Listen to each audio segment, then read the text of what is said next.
Le café que vous voyez est réunionnais et c'est l'un des meilleurs du monde. Ce n'est pas moi qui le dis, c'est Laurence, la responsable du domaine du café grillé à Pierrefonds. Sans être chauvin, vraiment au niveau des arômes, au niveau de son parfum, on est sur des cafés d'exception, de grands crus. Ils sont exceptionnels de par leur faible teneur en caféine. Et il cultive le café Bourbon Pointu comme une 60aine de producteurs sur l'île, mais sa spécificité, c'est la culture du café Bourbon roux, reconnaissable à ses notes de cacao. Eh bien, à ma connaissance, on est les seuls producteurs. Pourtant, c'est ce café-là qui nous a permis de faire connaître l'île de la Réunion. Elle tente aujourd'hui de sauvegarder ce savoir-faire pays en famille. Suivez-nous.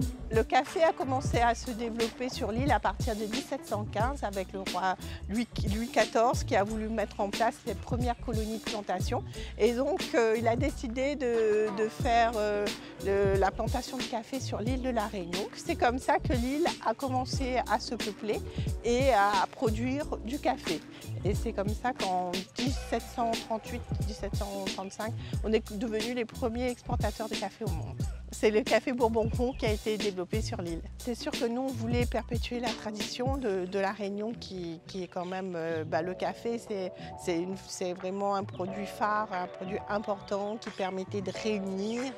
Et donc, voilà, nous, c'est pour ça qu'on a voulu surtout faire le Bourbon roux. C'est celui qu'il y avait avant dans toutes les anciennes cours créoles, qu'il y avait dans les plantations. Mon père, c'est celui qui a créé tout le jardin avec ma mère. Voilà, après, mon frère, lui, il fait les visites guidées.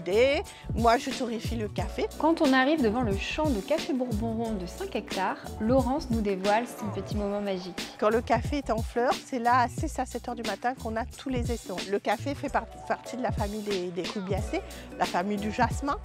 Et donc vraiment, c'est une odeur envoûtante. C'est pour ça qu'on a recréé au sein du domaine un nez qui s'appelle Christian Bernard, a créé justement la fleur de café.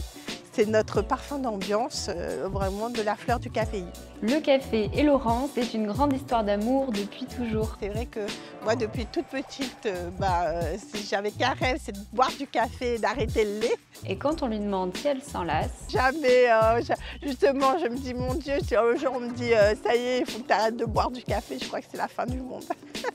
Sa production de Bourbon rond ne permet pas de faire de grosses ventes extérieures. Le but est surtout de le déguster au bar. Et voilà notre café Bourbon rond. À bientôt autour du domaine du café grillé pour apprécier un bon café. À ton azote.